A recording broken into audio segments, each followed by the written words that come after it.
Goeienaand almal. Dankie dat julle vanaand hier by ons aansluit. Ons is baie opgewonde om te hoor wat Dr. Henny met ons gaan deel. Ehm ja, om by ons tyd te hou, dink ek gaan sommer dadelik afskop met ons eerste vraag aan Dr. Henny. So, hoe betroubaar is seisonale weervoorspellings en hoe ver vooruit kan boere realisties hul besproeiingsskedules beplan? Hi Cindy, hi Jaco, goeienaand aan almal. Eerstens baie dankie vir die uitnodiging. Ek dink voor ek inspring in die antwoord, gaan ek net sê dit is altyd lekker om terug te probeer gee aan die gemeenskap. Dit is my insiens dat die mense met die regte kennis is die boere op die grond en hopelik kan ons akademikus 'n bietjie help met die fynere besonderhede, maar die werk wat julle doen is regtig die werk en die fondasie waarop ons bou. So dis maar net my hoop dat ek bietjie insig kan gee. Met dit gesê, ek is nie heeltemal 'n agronoom of 'n besproeiingskenner nie, ek is eintlik 'n atmosferiese wetenskaplike of 'n klimatoloog. En onlangs in die laaste jaar het ek 'n baie groot liefde vir besproeiing en veral grondvog ontwikkel. So met dit gesê, is dit interessant om die twee velde te kombineer en regtig die klimaat in 'n meer praktiese sin vir boere te probeer sien en te probeer sin maak daarvan. En om by Cindy se vraag aan te sluit, is dit baie belangrik om dadelik te erken dat dit is 'n komplekse onderwerp. Ek dink die woord kompleksiteit vir mense wat bietjie in die akademiese sirkels beweeg, is 'n term wat dalk voorkom asof ons dit te maklik gebruik. Maar ek dink dit is belangrik om te erken dat daar kompleksiteit in hierdie sisteme is en in hierdie voorspellings. Die weervoorspellings werk op modelle wat gebaseer is op fisika, op invoerkondisies. Hulle vat 'n initiële kondisie. Ek hou altyd daarvan om die voorbeeld te gebruik van as ek wil voorspel waar gaan hierdie pen land as ek hom gooi. Hoe meer inligting ek het oor hoe swaar die pen is, wat is die voorwerpe in die pen se pad, is daar wind wat waai, hoe meer akkuraat gaan ek kan voorspel waar gaan die pen land binne 'n sekere area. En daai invoerkondisies in die geval van weervoorspelling kom van weerstasies wat op die grond is. So ons weervoorspellings is net so goed soos die invoerkondisies wat in daai weervoorspellings gaan.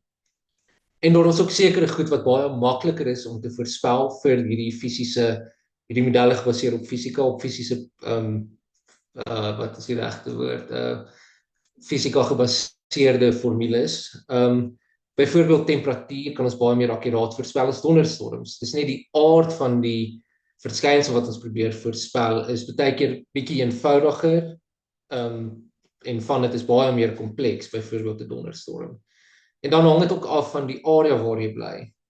As jy in 'n area bly wat jou landskap redelik egalig en plat is, dan is die voorspellings baie meer akkuraat as 'n persoon wat bly in 'n area met baie komplekse topografie, waar daar berge is, waar daar valleie is. Dit is goed wat 'n model nie noodwendig kan vasvang nie. So baie keer wanneer ons na 'n model kyk, dan sien ons 'n voorspelling en baie boere sal sê as hierdie voorspelling is redelik akkuraat, ek's baie gelukkig vir die voorspelling. Maar dit is dalk oor daar 'n sekere stel omstandighede is binne die model se raamwerk wat gunstig is vir daai boer. Hy's nie langs 'n berg nie, hy's nie in 'n vallei nie. Dit is 'n redelike plat area, so die model hoef nie baie goed in ag te neem om 'n voorspelling te gee nie. En dan tipies hoe nader ons is aan die initiële kondisie, hoe akkurater is die voorspelling. So as jy 5 minute voor die voorspelling kyk, gaan jy baie akkurate voorspelling kry. As jy 'n week begin kyk, dan verloor jy daai sekerheid in die model. Maar daar is plek vir hierdie verskillende modelle. So tipies wat ek sal sê is mens moet aan jou model dink in 3 verskillende maniere. Jy moet eerstens daaraan dink in 'n strategiese sin, so jy wil dalk besluit wat gaan ek doen in die volgende seisoen. En dan stel jy nie 100% in die akkuraatheid vir vandag belang nie. Jy wil dalk weet, okay, hoe moet ek my waterverbruik beplan? Hoe moet ek my insette beplan vir die volgende paar maande? En dan kan jy sê, okay, ek kyk na die algehele prentjie. So daai is al 'n strategiese besluit maak wat jy kyk, okay, ons verwag 'n droër seisoen as normaal, ons verwag 'n natter seisoen as normaal. Watse besluite kan ek dan neem? Binne daai konteks is die model redelik akkuraat, net om vir jou te sê bo of onder gemiddeld. Dan as ons bietjie meer takties wil wees, nou begin ons kom in 'n plek wat ons 'n week of so voor jou, kom ons met plantseisoen of besproeiingsskedule is, dan kan jy begin sê, yes, dit lyk of daar binne die volgende 3 dae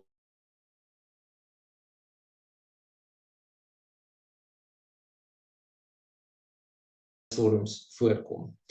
En dan binne daai 3 dae begin jy baie meer akkuraat na jou model kyk en jy sê en jy hou hom dop en jy maak daai besluit intyds. Maar jy's reg om daai besluit dadelik te neem wanneer jy sien die weer verander om jou, wanneer jy sien daar is 'n definitiewe kans vir reën.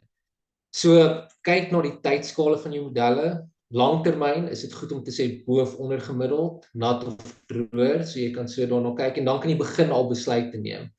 Wat moet ek doen om water te bespaar? Moet ek konservatief saad aankoop of kan ek aggressief aankoop? En jy sal redelik 'n goeie besluite maak.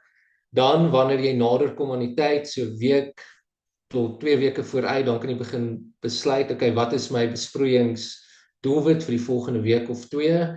En dan maak jy operasionele besluit van 0 tot 72 uur. 'n Mens kan nie regtig mens moet dit in 'n die Engelse woord is sensible. Mens moet dit in binne hierdie raamwerk gebruik. Moet dit nie as 100% akkuraat aanvaar nie, maar vat dit as iets wat jou idee gee van jou risiko binne jou besproeiingsraamwerk.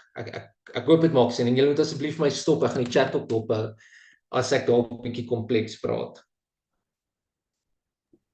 Ja, dankie vir daai. Ek wil net sommer hoor, is daar enige iemand wat vra het op hierdie stadium vir Dr. Reno? Enige iemand? OK. Ek dink dan sal ons aangaan met vraag 2. Na watter weeraanwysers moet boere die fynste oplet? Wanneer hulle besluite maak en hoeveel om te besproei? Ja, weer eens, ek dink dit is 'n baie komplekse vraag, alhoewel die eerste ding wat jou wat na mense gedagte kom, is dalk grondvog en reënval. Maar wat 'n baie belangrike drywer is van waterverlies is jou plantevapotranspirasie vereistes wat ons verloor na die atmosfeer toe. En dit is maar 'n funksie van jou maksimum temperatuur, jou windspoed, jou relatiewe humiditeit. So dit is baie belangrik dat ons laat die boer daarna kyk. Dan ook baie belangrik is reënval. Maar reënval is kompleks afhangend van waar jy bly. Ek kom van Rustenburg af, ek is van die Hoëveld af, so die tipe reënval wat ek ken is donderstorms. En 'n donderstorm is nie 'n donderstorm waar jy 30 mm se reën binne 'n uur kry. Is nie dieselfde as 30 mm se reën oor 'n dag nie. Daai 30 mm se reënval in 'n uur is nie noodwendig die reënval wat voordelig is vir jou plant nie. Jy kry verhoogde erosie, jy kry verhoogde afloop. En alhoewel jou reënmeter gaan wys aan die einde van die dag, jy's ek het 30 mm gehad. Okay, dit is min of meer die afleidings wat ek kan maak, dis hoe ek my besproeiingsskedule kan aanpas. Moet ons daai tipe reënval in ag neem. Donderstorms kom ons met konvektiewe reënval, dis die term wat ons gebruik, of egalige reënval. En as jy daai twee in ag neem, kan jy ook beter doelgerigte besluite maak. Dan hittegolwe, dit sluit aan by ons evapotranspirasie. Veral as ons 'n hittegolf kry wat 'n paar dae na 'n paar weke duur, en ons neem dit ag met hoe dit evapotranspirasie dryf. Dit is baie mense wat besproei om hulle koue risiko te verminder ook. So jy kan dit ook in ag neem. Ek dink veral in die Wes-Kaap sal 'n paar mense wees wat daarin belangstel. En ek sal sê ja, dit is en dan grondvog natuurlik. So met dit gesê, hoeveel van daai reënval wat jy kry infiltreer in die grond in. Daar is meer maniere hoe mense dit kan doen en ek sal voorstel 'n goeie belegging is maar 'n goed geplaaste grondvogsensor. Alhoewel dit baie duur is om so 'n sensor te hê, kan dit jou help om daai besluitneming te verbeter. Okay.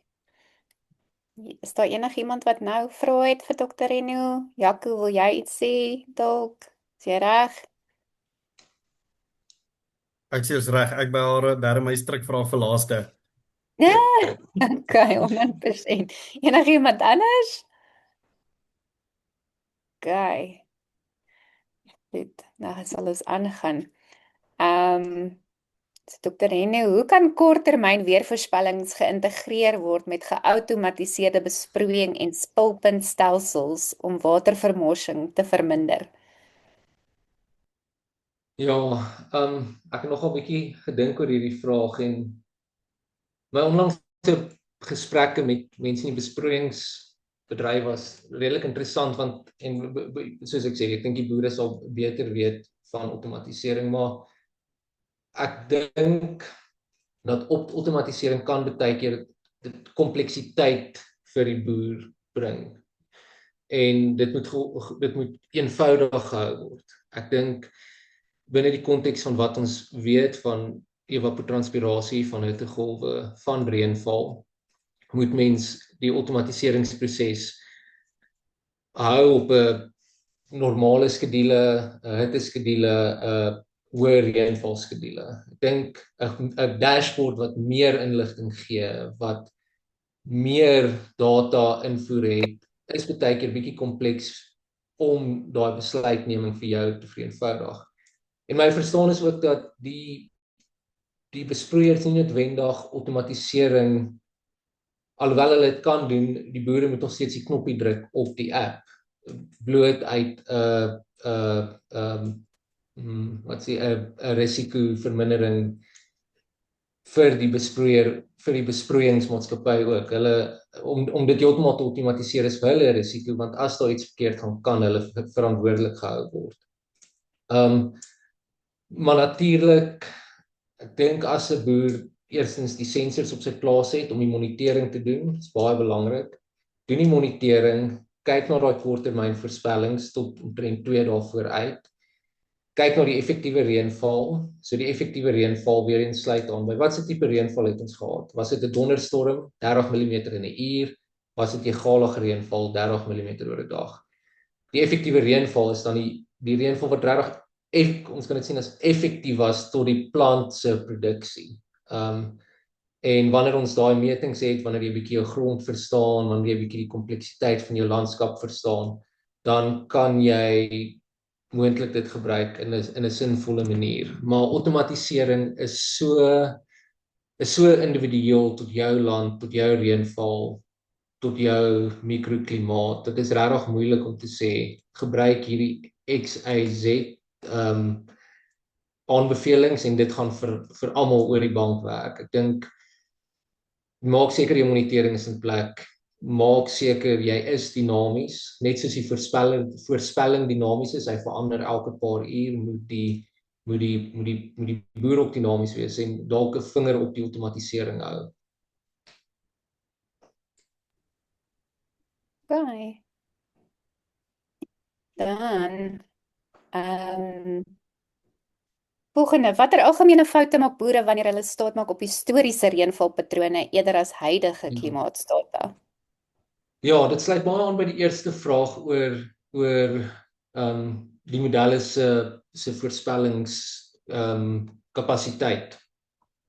So daar is tipies twee maniere hoe ons aan die voorspellings ook kan dink, net om bietjie terug te gaan na dit. Die een is wat ons aan dink as 'n statistiese voorspelling. Dit is jy neem jou reënval op jou plaas al vir die laaste 30 jaar. So jy het min of meer 'n idee wat is die algehele tendens. Jy weet, jy's baie seker. Desember gaan ek goeie reënval kry en so is dit Junie, Julie wintermaande raak, word dit droër, word dit meer mooi weerstoestande. Dis nou vir die Hoëveld. In die Kaap kyk ons nou 'n bietjie net na die teenoorgestelde.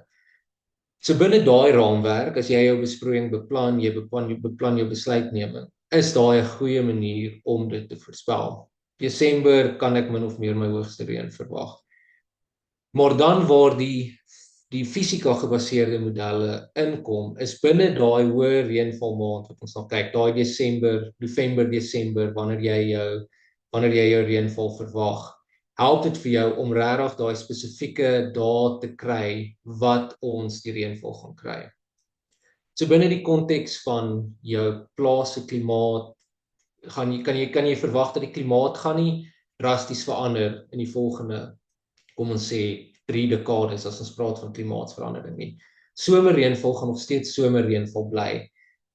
So jy kan verwag Oktober, November gaan ons hoë reënvalmaande kry, maar waar die fisika modelle dan inpas is om vir jou 'n bietjie meer inligting te gee oor die spesifieke dae.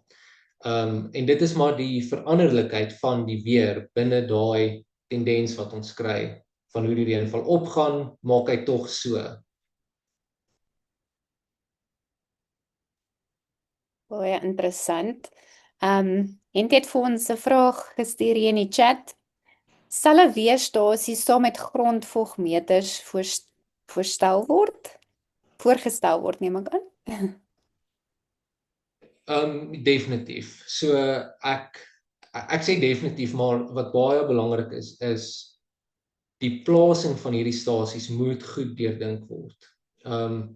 As jou reënvalstasie, as jou weerstasie in 'n plek geplaas word waar daar baie wind, waar daar baie bome om hom is, so hy het nie noodwendig wind wat oor hom waai nie, dan gaan jou evapotranspirasie berekening verkeerd wees. As jou grondvogsensor, as jy 'n land het, kom ons vir argumentsonthaalwe sê jy het 'n 5 hektaar land en jy plaas jou grondvogsensor in 'n area wat die water meer as normaal poel, dan gaan dit lyk asof jou grond altyd meer versadig is as wat dit versadig is.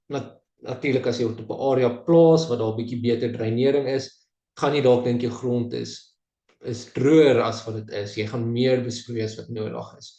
So die instrumente kan jy definitief help, maar dit kan ook jou belemmer as die plasing daarvan verkeerd is. So daar is standaarde vir hierdie plasing wat as die kykers of die luisteraars belangstel, kan ek gaan soek en deel via jou Karin en via Jaco, maar die plasing is baie belangrik.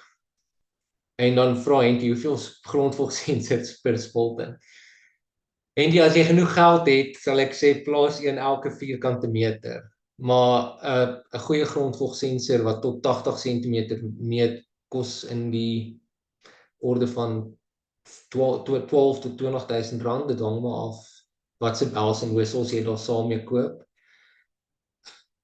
En as jou grondtipe, as jy al grondtoetse gedoen het, en jy weet hoe lyk jou grond, wat is die veranderlikheid van jou grond, is een dalk goed genoeg. As jy in 'n komplekse area bly, gaan jy op 'n 30 hektaar spulpunt dalk 10 nodig hê. Dit is so kompleks per area. En dit is waar agronome regtig mense kan help om vir jou te sê, okay, kom ons doen grondtoetse, kom ons verstaan wat is die grondkomposisie oor jou 30 hektaar. Dit is wat ek sal voorstel, dis waar jy goeie dreinering het, slegte dreinering, ons kan die gemiddeld daarvan vat en dan jou besproeiingsaanbeveling daarvan af bereken. So dit is regtig net moeilik om te sê 1 of 10. Okay, en ek sien hy vra ook daar en tot op watter diepte?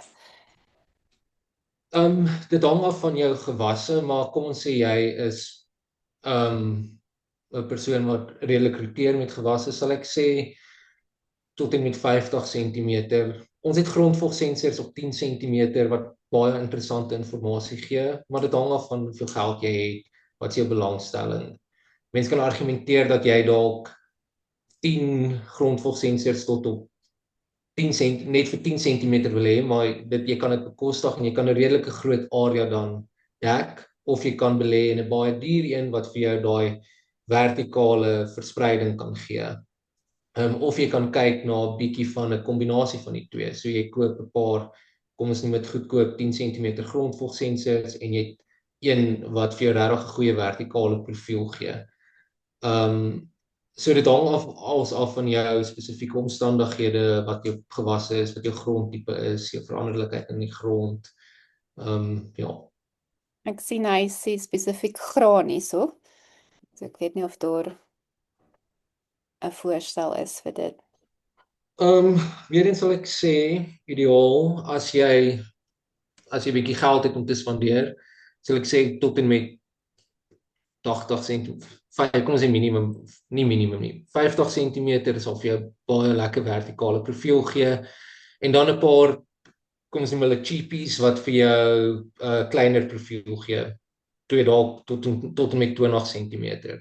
So jy het jou een wat sal mense dit noem? Jou een dier sensor, jou een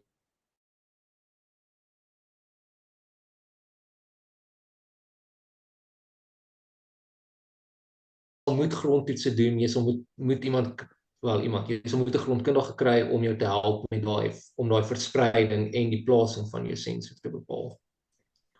Okay. Um, En ja, het jy nog iets om te sê, skus dokter Reno? Nee, ek sien Wesley het gevra oor die app Mhm. en Wesley, dis interessant. So ek gaan net nog 'n staaltjie vertel oor die voorspellings. So daar's tipies net 3 modelle wat in die agtergrond regtig gebruik word, 3 of 4.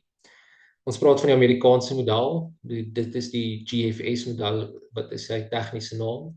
Dan is die Europese model, die ECMWF, en dan die Duitsers het hulle model wat hulle ICON noem. En dan die Japaneese en Australiese model, maar daai 3 modelle, die Amerikaanse, Europese, Duitse model, is tipies die 3 modelle wat die globale standaard is. En daai ouens gee die data vrylik beskikbaar. Dan wat jou app doen, is jou al die apps gebruik daai data as hulle onderliggende fondasie. En hulle vat daai data en hulle doen hulle eie klein berekeningkies op die data, hulle maak hulle prentjies mooier, hulle dink okay, dit is wat ons gehoor wil hê en hulle stel dit in 'n manier voor wat dalk meer gepas is vir een gehoor as vir 'n ander gehoor. Maar die onderliggende data, interessant genoeg, is baie keer dieselfde data reg oor die apps. Dis of die GFS model of die Europese model of die Duitse model. En hierso is weer eens die kompleksiteit, is elke model het sy voor- en nadele. Party modelle is beter om konvektiewe storms voor te stel, soos die Europese model, uit my ervaring doen beter met donderstorms, waar die GFS model nou weer bietjie beter doen met wind en temperatuur. En dit is vir die Hoëveld. Vir die Kaap, as iemand hierdie goed nou baie volg, kan dit ook bietjie anders te wees. So weer eens, speel met jou app rond, speel met die data rond.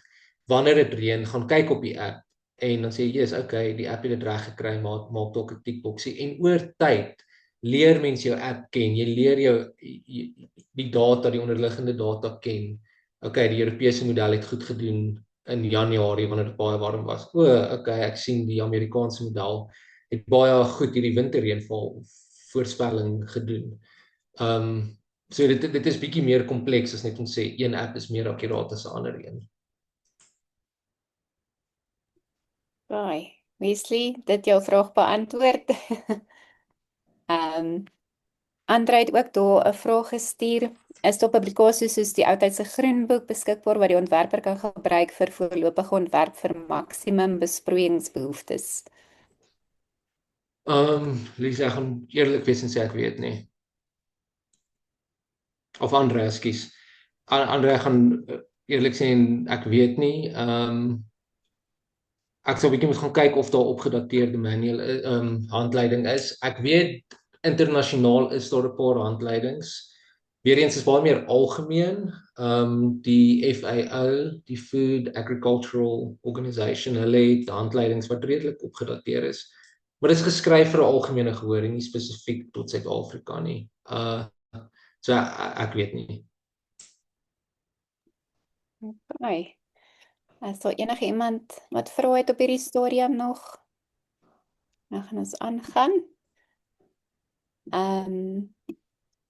Volgende vraag. Hoe kan outomatisering boere help om vinniger te reageer op onverwagte weerstoestande, soos hittegolwe, koue fronte of skielike reën?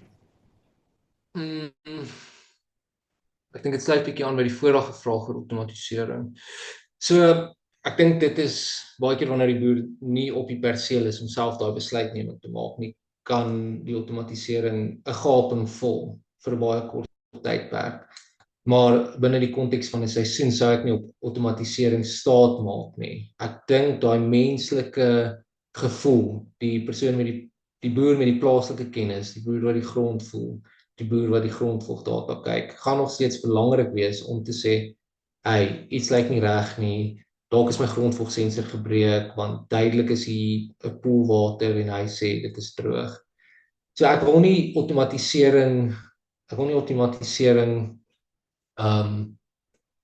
verafgod en sê dit is die toekoms waarna ons kyk en dit gaan die regte besluitneming wees en dit gaan jou werkslading heeltemal verminder nie. Ek dink dit kan jou help as ons kyk na die tegnologie om sin te maak van jou konteks en dan te sê, okay, kom ons gaan voort met hierdie besluit wat dalk deur die rekenaar voorgestel word of hey, iets is nie reg nie, kom ons wag. Kom ons kyk hoekom sê die data dit en ons tweakie data bietjie want dit is dalk is die outomatisering ontwikkel vir 'n boer in Amerika, maar nie vir 'n boer in Delmas nie. Dis ook daai outomatisering moet ook in ag geneem word. Waar is daai algoritme ontwikkel?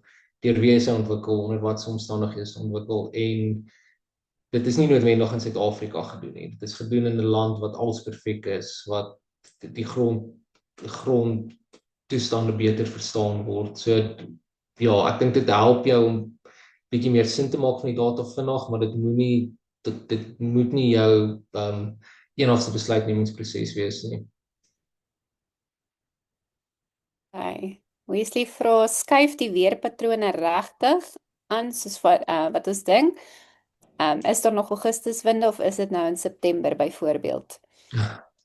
Ja, Wesley is baie kompleks. Die antwoord is as ons gaan kyk na die data, oor die algemeen sien ons 'n verskywing. Maar gelokaliseer kan dit baie keer wees dat mens nie die verskywing so daadwerklik sien nie, of die ander kompleksiteit is dat die verskywing baie drasties is. Klimaatsverandering word nie eweredig gevoel deur almal in dieselfde land of kontinent nie. Maar wat ons kan sê in die algemeen sien ons die verskywing in die data en daai data is vrylik beskikbaar vir enige een hier wat 'n belangstelling het in data om daai sommetjies te gaan maak en te sien hoe skuif dit. Ek dink dit is ook dan belangrik om ook in ag te neem dat as ons net praat met boere en hulle ervaring en ons het 'n projekkie nou wat ons saam met die Meistras doen en ons gesels met boere. Dan meeste van die ouens waarmee ons gesels sê, iets is anderste. Jy weet, jy sien bietjie meer onvoorspelbaarheid as wat hulle gesien het in die verlede. Hulle praat van verskynsels wat hulle nog nie ervaar het nie. En dit is nie 'n klimaatsveranderingsgesprek nie, dit is 'n weerpatroon gesprek wat hulle net observeer. Hulle praat nie noodwendig uit, hierdie was ek glo in klimaatsverandering en dit is waar nie, hulle sê nie, ek sien goed, ek kan dit nie verstaan nie. Goed. Wesley, nog enige vrae? Daar sê, hoe lank moet die tendens konstant wees voordat ons kan aanvaar dat hy geskuif het as die nuwe norm kan aanvaar word? Dit is 'n baie interessante vraag. So uit 'n handboek perspektief af, praat ons net van klimaat uit 'n 30 jaar oogpunt uit. So as ons sê, kom ons in 'n klimatologie van jou plaas, moet jy ten minste 30 jaar se data in ag neem om te sê, okay, hierdie is die algemene reënval vir my plaas. So om te sê okay, daar is 'n groot skuif, moet jy ten minste kyk na 30 jaar se data of dit vergelyk met die vorige 30 jaar se data. om te sien daar's 'n skuif in die data. So die woord klimaat het eintlik 'n baie tegniese tydskaal aan hom en dit is 30 jaar. Want daai 30 jaar vang al die siklusse vas. Dit vang jou kleinskaalse siklusse vas, soos die aarde wat om die son draai, jou winter en somer. Dit vang jou siklusse wat so 2 jaar tot 3 jaar kan duur. Dit is nou jou ENSO-siklusse. En dan vang dit siklusse wat elke 7 jaar duur, elke 15 jaar. En die langste siklus wat ons van weet wat 'n impak het op ons, behalwe nou vir die son, ek bedoel daai is heeltemal 'n ander gesprek, is omtrent 28 jaar. 28 jaar siklusse. So ons probeer al daai siklusse vasvang in daai 30 jaar. Dis hy. Baie dankie. Tjoe, ons het 2 jaar, 100 jaar vloede in is dit 2 jaar gehad.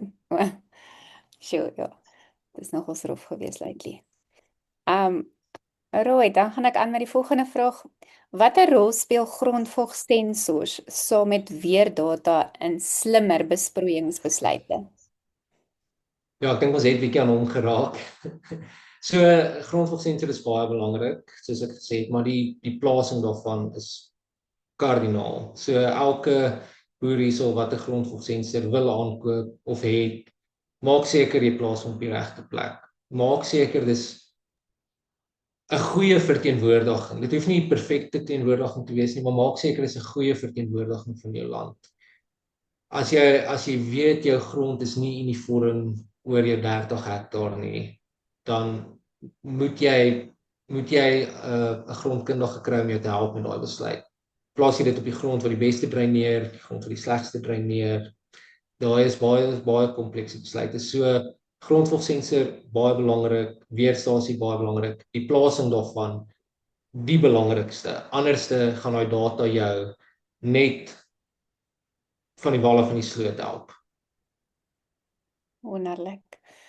Okay, dan ons laaste vraagie. As ons vorentoe kyk, hoe sien jy veranderde klimaatspatrone en besproeiingsstrategieë oor die volgende 5 tot 10 jaar beïnvloed?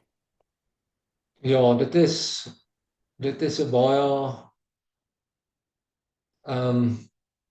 ek gaan my woorde nou regtel. Die voorspellings lyk nie goed nie, kom ek stel dit so. So ek dink die boere wat besproeiing het, is bietjie meer gelukkig as die boere wat nie besproeiing het nie. Maar met dit gaan dit verantwoordelike besluitneming van boere afweg. Die feit dat jy nou kan besproei, beteken dit nie dat jou waterbronne onteinde gaan wees oor die volgende 30 jaar nie. Ek kan oor die algemeen sê, die tendense waarna ons kyk, is warmer omstandighede en die luisteraars gaan 'n bietjie kontrasterende effekte hoor, maar ek dink dit sal sin maak as ons by die einde van hierdie vraag kom. So die algemene tendens wat ons sien is dit gaan warmer word. Wanneer dit reën, gaan dit meer reën. Die reënval gaan verder uitmekaar uit wees, so ons gaan langer periodes van baie warm dae hê. So wat jy kan dink as jy 'n boer op die Hoëveld is, die hitte wat jy nou ervaar, dit gaan meer gereeld gebeur. Die storms wat jou hoofbron van reënval is op die Hoëveld is donderstorms. Daai gaan verder uitmekaar uit gebeur en wanneer dit gebeur, gaan dit nie meer 15 mm in 'n uur wees of 25 mm in 2 of 3 ure nie. Dit gaan 'n 50 mm storm wees in 'n uur. So op jou maandelikse reënval gaan jy nog steeds op dieselfde reënval kan skry, maar dit gaan wees uit een storm wat binne 'n paar uur uitermate ekstreem is, wat gepaard gaan met haal, wat gepaard gaan met weerlig. Dan hou daai storm op en dan jy weer hierdie baie lang periode, 2 tot 3 weke van uitermate warm toestande. En dit is wat die voorspelling vir ons wys vir die Hoëveld vir die volgende 30 tot 50 jaar. Wat moet mens doen? Wel, ek wil nie dit uit 'n negatiewe perspektief oordra nie. Ek dink as mens nou al hierdie in ag kan neem, kan mens nou al sê watter besluite gaan ek moet neem in die toekoms. Ek gaan moet seker maak dat ek en ek weet hierdie is ook bietjie kontroversieel, dalk 'n cover crop moet hê, 'n grondbedekker. Ons gaan minder moet ploeg in sekere areas, afhangend van jou grondtipe. Ek gaan dalk moet dink aan waterstoor, dalk om nou al belê in 'n dam, jy weet wat ek nie volgende jaar kan gebruik nie, maar wat ek dalk vir my seun of my dogter kan inbelê, gegee hierdie toekoms wat ons voorspel. Oor die volgende 5 tot 10 jaar, ek dink hierdie veranderlikheid wat ons sien is hier om te bly. En dan moet mense altyd in ag neem dat binne hierdie veranderlike kondisies wat ons kyk, gaan enso nog gebeur. Ons gaan natter as normale jare hê, ons gaan droër as normale jare hê. Maar die algemene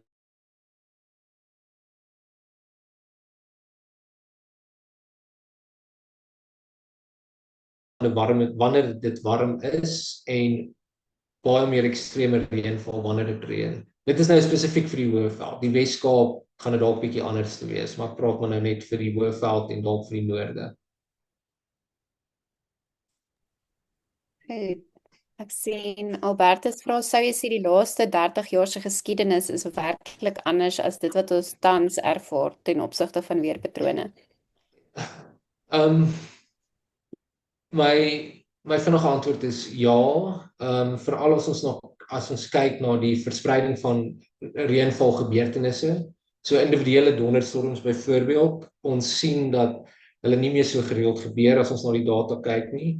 So alhoewel jou algemene reënval dalk nog lyk soos ons kry tussen 600 en 800 mm reën, vir argumentshalwe, sien ons dat daai 600 mm gebeur in meer enkel stormgebeurtenisse as 30 jaar terug of 20 jaar terug, binne daai konteks.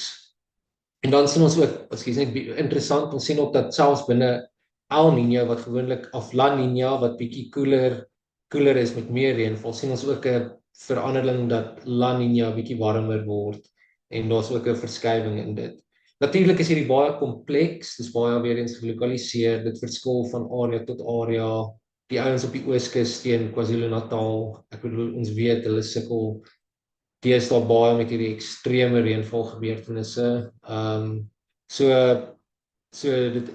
dit is nie die voorspelling wat ek nou gee is nie vir elke deel van Suid-Afrika nie, maar wat ons sien as die hoofgraanproduksie area in Suid-Afrika, Vrystaat, Noordwes, Gauteng, Mpumalanga, kan ons dink aan warmer kondisies en meer reënval veranderlikheid, en ons sien dit reeds in die historiese data en in die toekomstige voorspellings. Goed, ek hoop daai het jou vraag beantwoord, Albertus. Henty vra ook, waar pas KI in automation apps, in nuwe automation apps? In die weervoorspellingskomponent, wat AI ons mee help, is dit help jou om 'n voorspelling baie vinniger uit te kry. So 'n AI voorspelling is basies soos 'n pattern recognition. So die tradisionele model, daai wat hy vat 'n invoerkondisie en hy sê min of meer waar my pen gaan land. AI model sal 'n foto neem van hoe my hand lyk en hy sal vinnig kyk na 1000 weervoorspellings wat gebeur het en sê, okay, hoe hierdie ou se hand geplaas is, weet ons dit is min of meer die voorspelling. So dan spaar jy spaar voorspellingstyd. In terme van besproeiingsbeplanning weet ek nog nie of enigiemand kunsmatige intelligensie in dit ingewerk het nie, maar ek dink weer eens dit gaan jou help om 'n groot hoeveelheid data plus historiese data plus voorspellingsdata vinnig sin van te maak. So jy gaan 'n groot hoeveelheid data daarin kan invoer en hy gaan vir jou 'n paar daadwerklike aksies redelik vinnig kan gee in plaas van jy wat nou op jou Excel spreadsheet of op jou app die sommetjies moet gaan doen. Okay. Ek sê seker wie is nie, maar hoe algemeen sal jy sê is oorbenatting onder spulpunte? Ja, dit is so individueel. dit hang maar af wat die boer se filosofiese uitkyk oor besproeiing.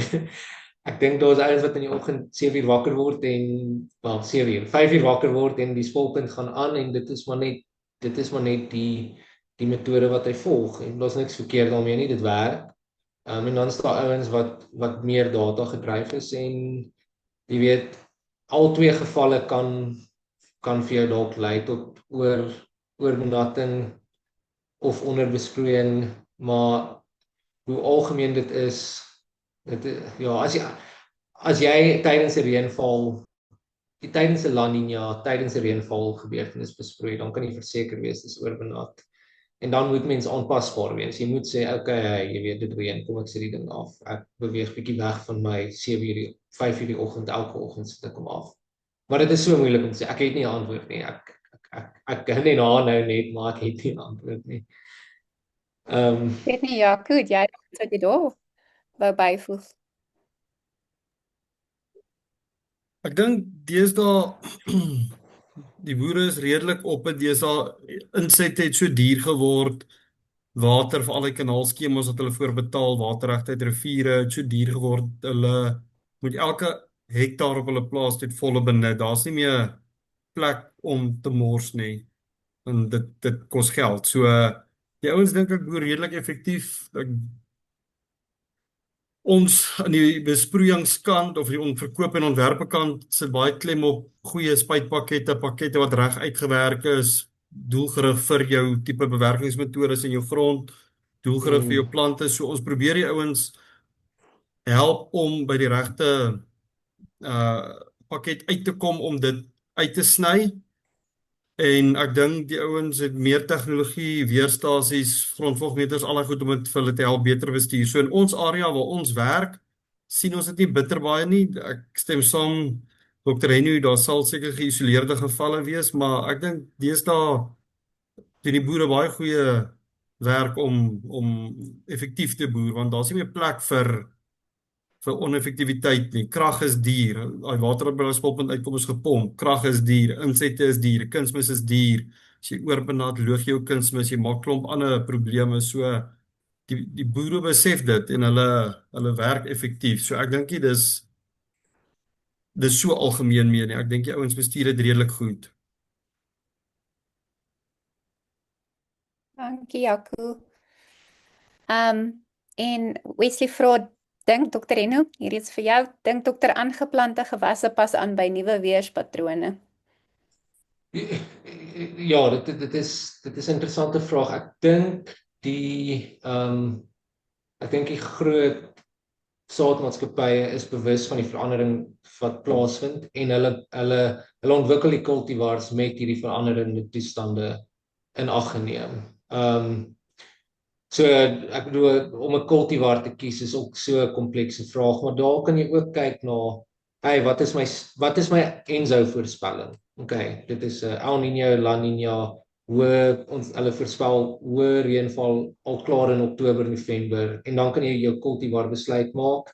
En daai kultivar sal dalk aangepas wees vir daai spesifieke weerpatroon. En dan in die agtergrond in die langtermyn is ek seker daarvan die saadmaatskappye is besig met hulle produkontwikkeling onder hierdie veranderende toekomste wat voorspel word om seker te maak hulle is op winsgewend. Maar ekskuus, ek net weer eens, ek dink ek moet net beklemtoon dat dit is belangrik om te kyk.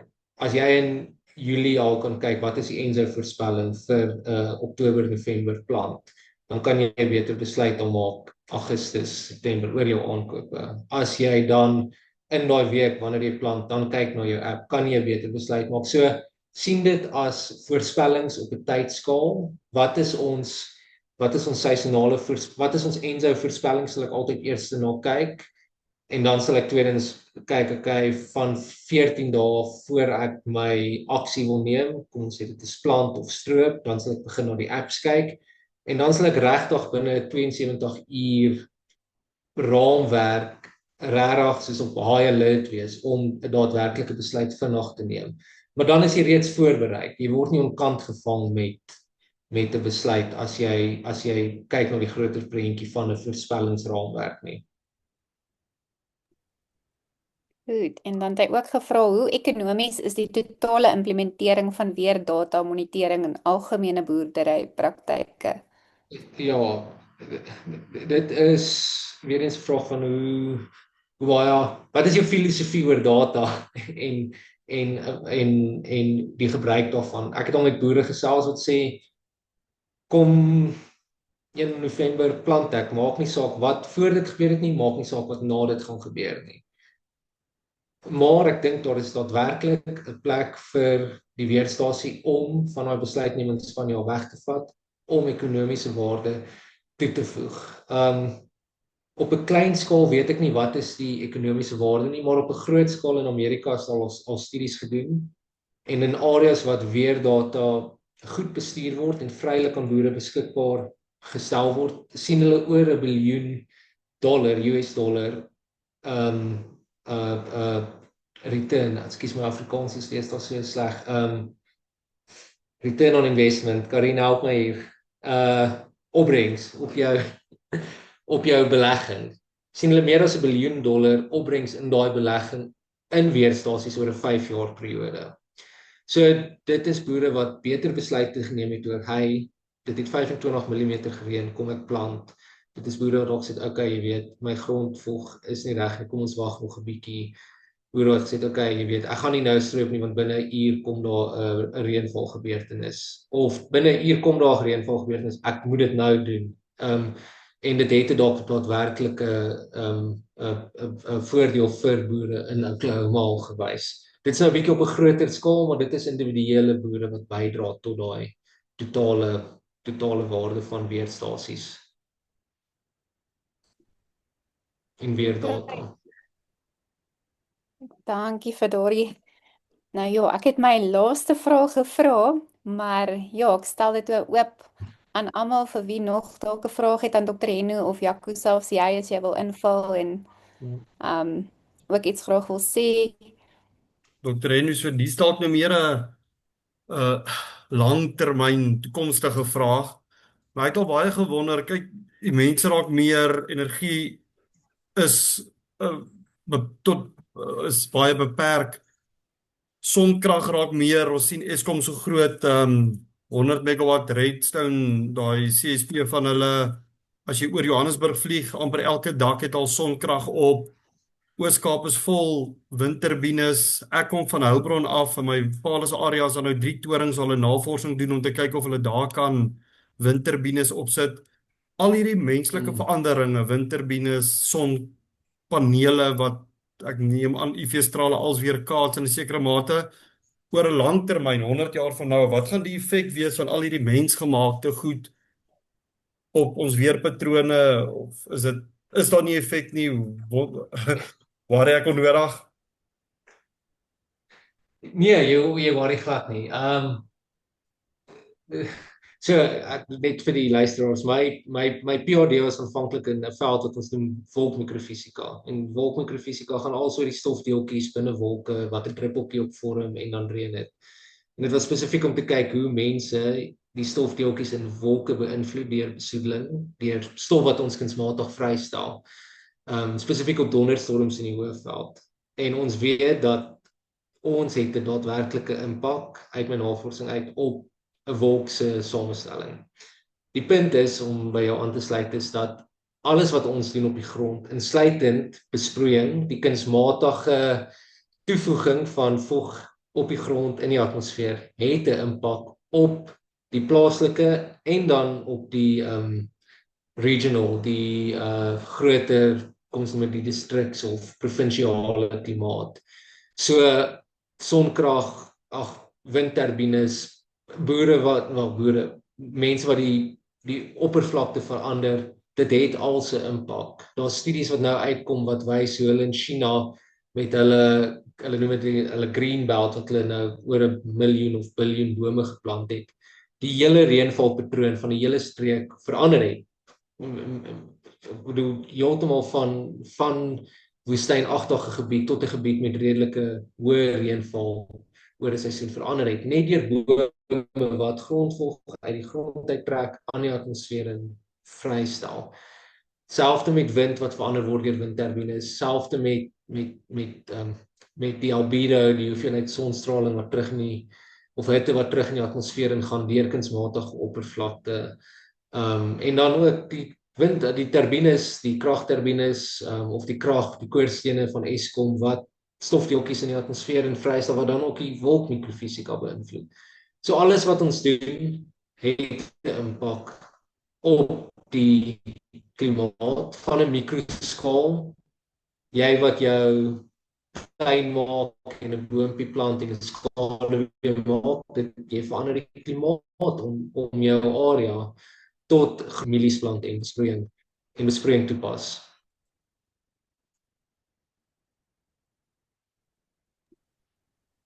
Wesley vra, is daar tegnologie of modelle aan die ontwikkel wat voorspellings meer akkuraat gaan maak?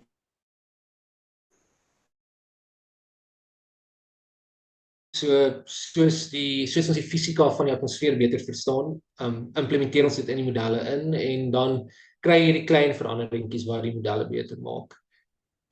As jy gaan kyk na die navorsing, oor die laaste 30 jaar het ons modelle gegaan van 'n akkuraatheid van omtrent oor 24 uur kon jy sê, okay, dit is 'n redelike goeie voorspelling. Tot nou kan jy sê 'n 5-dae voorspelling is redelik akkuraat.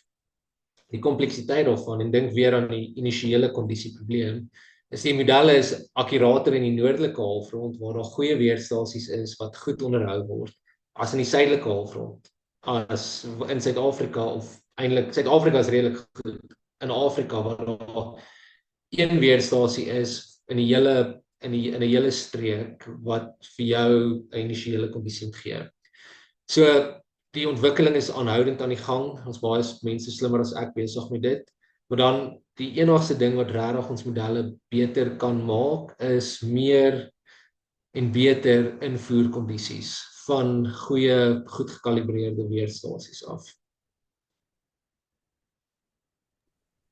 Okay, Wesley, ek wil daai antwoord jou vraag.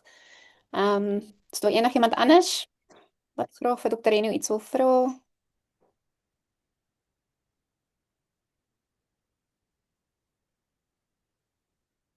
Okay, nog so kansie gee vir die wat miskien dalk tik nog. Wat sê? Karin, Jacques, ek dalk 'n bietjie kan hijack. Ons is besig met 'n projek wat ons regtig wil verstaan hoe boere voel oor die apps wat hulle gebruik, die weervoorspellings wat hulle daar uitkry, en spesifiek in die Suid-Afrikaanse konteks. Die realiteit is dat hierdie apps is in Europa en Amerika ontwikkel met 'n totale ander gehoor, met totale ander behoeftes. So saam met die Mielie Trust, die Maize Trust, is ons besig met 'n projek. Ons is nou besig oor die laaste jaar, ons gesels met boere, ons kry 'n bietjie inligting van hulle af, terugvoer oor wat is vir hulle belangrik in 'n voorspelling tydens 'n seisoen, wanneer is dit regtig belangrik vir hulle, wat is regtig belangrik vir hulle, en hoe kan ons dit dan verbeter? Ek hardloop my eie klein modelletjies hier op universiteit en ons wil graag iets hê wat regtig reg Suid-Afrikaans is, met boere praat en met boere se insette ontwerp is. So as daar boere is wat belangstel, Jaco, Karina sê dalk uitnodiging kan stuur via julle aan die gehoor dan, en daar is belangstelling om betrokke te wees, sal ek baie dankbaar wees om mense aan boord te kry, net te gesels. Dit is regtig so eenvoudig soos dit. Ja, baie dankie Dr. Reno. Ek seker as baie ons wat sal belangstel. Ek dink ek het so 'n groep op wat ek uitnodig is en so deel. Ek kan daar, ek weet nie hoe Dr. E-pos of wat gaan die medium wees nie, moet hulle uitreik na my toe, maar ek kan daar iets op deel en dit by almal uitkry en ja, ek seker hier sal genoeg mense wees wat wil deelneem in die studie. Ja, ek sal dankbaar wees. Ek sal met julle praat en maar vir die gehoor hierso, ek waarskynlik nou verwag 'n e-pos dan van Jaco af. En asseblief neem deel. Dit is maar net iets wat ons probeer doen om regtig julle te help. Ja. So verstaan ek reg, julle gaan ook nou 'n app create, ontwerp wat gebaseer is op Suid-Afrikaanse weerspatrone, voorspellings.